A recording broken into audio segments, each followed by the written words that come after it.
হযরত উম্মু সালামাহ রাদিয়াল্লাহু তাআলা আনহা হতে বর্ণিত।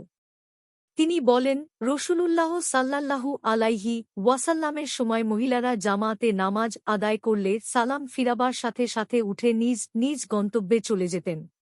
আর রাসূলুল্লাহ সাল্লাল্লাহু আলাইহি ওয়াসাল্লামও তাঁর সাথে যে সকল পুরুষ নামাজে শরিক হতেন, যতটুকু সময় আল্লাহ তাআলা তাদের জন্য মঞ্জুর করতেন বসে থাকতেন। তারপর নবী সাল্লাল্লাহু আলাইহি ওয়াসাল্লাম যখন দাঁড়াতেন সব পুরুষগণও দাঁড়িয়ে চলে যেতেন। বুখারী।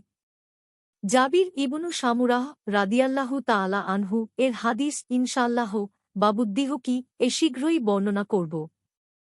বুখারী ৮৬৬, নাসাই ১৩৩৩, আহমাদ ২৬৬৮৮, সহিহ ইবনু হিব্বান ২২৩৩। মিশকাতুল মাশাবিহ ৯৪৮। হাদিসের মান সহিহ।